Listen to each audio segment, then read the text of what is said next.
ఓం నమ శివాయ. శివమహాపురాణం 21వ అధ్యాయం. విభూతి ధారణ అనేది శివపురాణాంతర్గతమైన విషయం. ఆరాధన చేసేటప్పుడు శౌచంతో పూజా మందిర ప్రవేశం జరిగి మీ మనస్సు బాగా నిలబడుట కొరకు వీణా భస్మాత్రిపుండేన వినా రుద్రాక్షమాలయ బిల్వపత్రం వినానైవ పూజయక్షం కరం బుధాహ. సాధ్యమైనంత వరకును ఈ మూడు లేకుండా పూజ జరగకుండా చూసుకోవాలి. భస్మం అనగా తేలికగా చెప్పాలంటే బూడిద. దానిని 3 గీతలుగా లలాటమునందు పెట్టుకోకుండా పూజ చేయవద్దు. శివలింగం మీద ఆజ్ఞాచక్రం మీద బొటన వేలితో బొట్టు పెట్టి అధికారం ఒక్క గురువుకు మాత్రమే ఉంటుంది. స్త్రీలైనా పురుషులైనా లలాటమునందు విభూతిని 3 గీతలుగా మాత్రమే పెట్టుకోవాలి. విభూతిని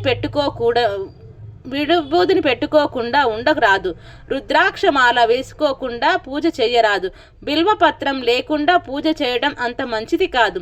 బిల్వపత్రమును కొన్ని రోజుల పాటు నిల్వ చేసి పూజ చేసుకోవచ్చు. ఇలా ఈ 3టితో పూజ చేయాలని పండితులు, వారు జ్ఞానమున్న వారు, భక్తి కలిగిన వారు తాపత్రయగుడుతూ ఉంటారు. శాస్త్రమునందు శివనామము, గంగా, విభూతి, యమున, రుద్రాక్ష, సరస్వతి గొప్ప శివభక్తులు.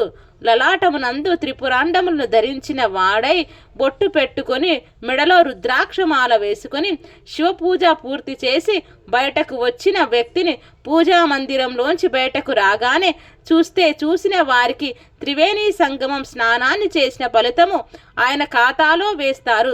ఈ 3టిని శరీరం మీద వేసుకొని ఉండటం వలన అంత గొప్పతనం కలుగుతుంది. నుదుటి మీద భస్మమును ఎలా పడితే అలా పెట్టకూడదు. శాస్త్ర నియమం ప్రకారం మీరు నిద్ర లేచిన తర్వాత స్నానం అయ్యే వరకు యథార్థమునకు పచ్చి గంగ త్రాగరాదు. అయితే ఇప్పుడు ఐవేదికం అయిపోయి రకరకాల పద్ధతులు వచ్చాయి. అయితే కొన్ని కారణముల చేత కొంతమంది స్నానం చేయకుండా నీటిని త్రాగవలసి రావచ్చు. అలా తీసుకుంటే ఆ పాపం గాయత్రి చేత సాధ్యమైనంత తొందరగా పోతుంది. గాయత్రికి అధికారం లేనప్పుడు తమ దిష్టదైవతా నామం చెప్పి పూజ చేసుకోవాలి. విభూతి ధారణ చేసేవారు స్నానం చేయకుండా ఎక్కడికో అత్యవసరంగా వెళ్ళవలసి వచ్చిన సందర్భంలో వారు పొడి విభూతిని తీసుకొని లలాటమునందు ధరించవచ్చు. పొడి విభూతిని ధరించటం వలన ఒక రహస్యం ఉంది. స్నానం చెయ్యనంత వరకు శరీరంకు అశౌచం ఉంటుంది. అశౌచంతో ఉన్న శరీరం తొందరగా వ్యగ్రత కలిగిన ప్రాణుల చేత ఆవహించబడుతుంది. అలా కాకుండా ఉండాలంటే రక్షణ హేతు ఉండాలి. అందుకని విభూతి పెట్టుకోవాలి. చాలా మందికి విభూతి పెట్టుకున్న వాళ్ళందరూ శైవులు అని ఒక దురాభిప్రాయం ఉంటుంది. అవి సరికాదు. విభూతి వేద ప్రాక్తంతో చెప్పబడిన విషయం. ఎవరైనా భస్మధారణ చేయవచ్చు. స్త్రీలు పురుషులు ఎవరైనా అందరికీ భస్మధారణ చేసే అధికారం ఉంది. స్నానం చేయకుండా వెళుతున్న పొడి విభూతిని పెట్టుకుని వెళ్ళవచ్చు. తడి విభూతిని పెట్టుకోకూడదు. స్నానం చేస్తే పూజ చేసుకునే ముందు విభూతిని పొడి చేసి ఎడమ చేతిలో వేసుకొని దాంట్లో 2-3 నీటి చుక్కలు వేసి ఎడమ చేతితో వేసిన విభూతి మీద కుడి చేతిని మూత పెట్టాలి. అలా పెట్టి ఆ విభూతి చేత మీకు కలిగే గొప్ప మహత్యమును గురించి శబ్దశక్తి చేత మీరు దానిని అనుసంధానం చేయాలి. భూతం భూతకరి పవిత్ర జనని పాపౌగ విధ్వంసిని సర్వాపద్రవ నాశిని శుభకరి సర్వార్థ సంపత్కరి భూత ప్రేత పిశాచ రాక్షస గణారిష్టాది సంహారిని తేజోరాజ్య విశేష మోక్షణకరి భూతిస్తదా దార్యతాం అని చెప్పాలి. ఇది సమస్త పాపాలను పోగొడుతుంది. ఇది శరీరమునకు అలది ఉండగా భూత ప్రేత పిశాచ రాక్షస గుణములను మీ ఇంట ప్రవేశించలేవు. తేజస్సును ప్రసాదిస్తుంది. విశేషమైన ఐశ్వర్యం ఇయ్యగలదు. మోక్షమును ఇవ్వగలదు. కనుక నేను ఈ విభూతిని ధరించుచున్నాను అని చెప్పి తీసుకోవాలి. బ్రహ్మచారి అయితే సాధ్యమైనంత వరకు ఓం త్రయంబకం యజామహే సుగంధిం పుష్టివర్తనం ఊర్వారకమివ బంధనాద్ మృత్యోర్ముక్షి యమామృతాత్ అన్న మంత్రము చెప్పి సజల విభూతిని ధరించాలి. ఇవేవీ చేత కాకపోతే తేలికైన మార్గం ఒకటి ఉంది. కుడి చేతిని ఎడమ చేతి మీద వేసి క్రింకారంచ పవిత్రంచ శోకమోహ వినాశనం లోకవశ్యాకరం చైవ భస్మం త్రైలోక్య పావనం అని చెప్పాలి. దీని ధారణ చేత ఐశ్వర్యం కలుగుతుంది. ఇది నన్ను పవిత్రుడని చేస్తుంది. ఇది నాకు రోగములు రాకుండా దోషములు పట్టకుండా నివారణ చేస్తుంది. లోకం వంశం అయ్యేటట్లు చేస్తుంది. ఇది నాకు పుణ్యమును ఇస్తుంది. ఇదేదో వశీకరణ విద్య లాంటిది అని అనుకోకూడదు. లోకం యథార్థ స్థితి మీకు భావిస్తుంది. పరమ పావనమైన ఈ భస్మమును నేను ధరించుచున్నాను. ఒకవేళ ఈ మంత్రం రాకపోతే కనీసం శివ శివ శివ అని 3 మాటలు అన్నాలి. అంటే మంగళం, శోభనం, భద్రము, క్షేమము, కళ్యాణము అన్నింటినీ మీరు అడిగినట్లు అవుతుంది. ఈ మాటలు చెప్పి విభూతిని 3 వేళ్లతో పెట్టుకుంటారు. అలా విభూతి ధారణ చెయ్యరాదు. అది దోషాన్ని భయష్టం. నీటి అందు భస్మము తడిపి మృగముద్ర పట్టుకొని శాస్త్రం చెప్పింది. మృగముద్రను జాగ్రత్తగా పరిశీలిస్తే అది ఏ లేడి జింక కొమ్ములతో నిలబడ్డట్టుగా కనపడుతుంది. 3 వేళ్ళు కలుస్తాయి, 2 వేళ్ళు నిలబడతాయి. ఇప్పుడు తడి భస్మంలో ముందుగా మధ్య వేలును, ఉంగరపు వేలును ముంచుతారు. తరువాత బొటన వేలును ముంచుతారు.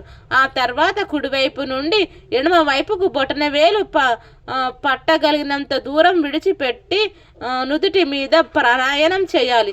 అప్పుడు బొటన వేలికి సజల విభూతి ఉన్నది కదా, ఆ 2 వేళ్ళు గీసిన విభూతి రేఖల మధ్యలోంచి విభూతితో కూడిన బొటన వేలును లలాటం మీద రాస్తూ వెనక్కి తీసుకురావాలి. దీనిని శాస్త్రోక్త విభూతి ధారణ అంటారు. భస్మధారణం అనేది మనుష్యుని జీవితమును కొత్త దారికి తిప్పగలిగిన ఒక విశేషమైన మనకు వాసనలు కొన్ని జన్మల నుండి తరముల నుండి వస్తాయి. విభూతి ధారణ చేస్తే మీకు ఉన్న వాసన బలమును గెలవగలిగిన శక్తిని ఈశ్వరుడు ఇస్తాడు. పాపక్షయం అంటే ఇదే. శాస్త్ర ప్రకారం భస్మం ధారణం పాపములను తీయగలదు. మీ పాపములే ప్రతిబంధకములుగా వచ్చి ఈశ్వరుని చేరకుండా భోగముల వైపుకు తిప్పేస్తున్నాయి. అధర్మబద్ధమైన భోగముల కోసం వెంపర్లాడుతుంటారు. అలా వెంపర్లాడకుండా చేయగలిగినది భగవంతుడిని స్మరణలోకి తేగలిగినది కాబట్టి దాని పేరు భస్మ. భస్మం 2 రకములుగా తయారవుతుంది అని శాస్త్రం చెప్పింది. ఒకటి మహాప్రలయమునందు ఏర్పడే భస్మం. ఆ భస్మం ధరించటానికి మనం ఉండం. ఆ సమయంలో లోకములన్నీ ప్రళయమై మునిగిపోతాయి. రెండవది లౌకికమైన భస్మం. ఆవు పేడను పట్టి జాగ్రత్తగా కాల్చి దానిని విభూతిగా తయారు చేస్తే తేలికైన భస్మం తయారవుతుంది. ఇది మనకు శ్రీశైలం దేవస్థానం వారు పలకల ఉండలుగా చేసి అమ్ముతారు. ఆవు పేడలు కాల్చినప్పుడు వచ్చిన భస్మం చాలా గొప్ప భస్మం. భస్మమును లలాటమునందు ఎందుకు ధరించాలి అంటే బ్రహ్మ నుదుటి మీద రాసిన రాత పోదు అని మనం నమ్ముతాం. కానీ ఆ రాతను పోగొట్టగల శక్తి భస్మానికి ఉన్నది. నుదుటి మీద పెట్టుకున్న భస్మ రేఖలను త్రిపుండ్రములు అని అంటారు. భస్మం పవిత్రమైనది.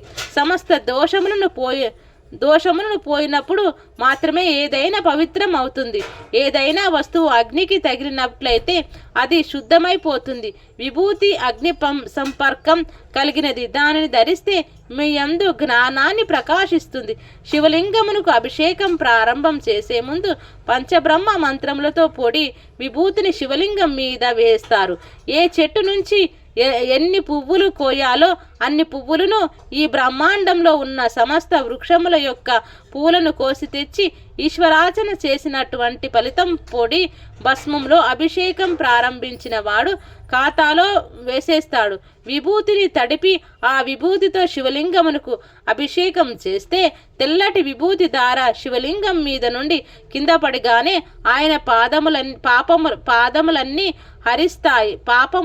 హరిస్తాయి.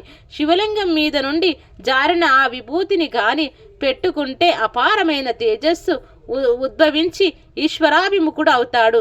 స్కంద పురాణం బ్రహ్మోత్తర ఖండంలో ఒక బ్రహ్మరాక్షసుడు విభూతి పెట్టుకున్న వ్యక్తిని వచ్చి పట్టుకున్నంత మాత్రం చేత ఆ రాక్షసునకు శాప విమోచనం అయిందని ఆయన భస్మం అలా పెట్టుకున్నాడు.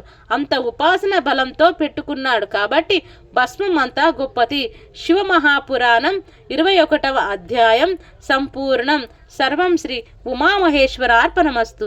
ఓం శాంతి శాంతి శాంతి.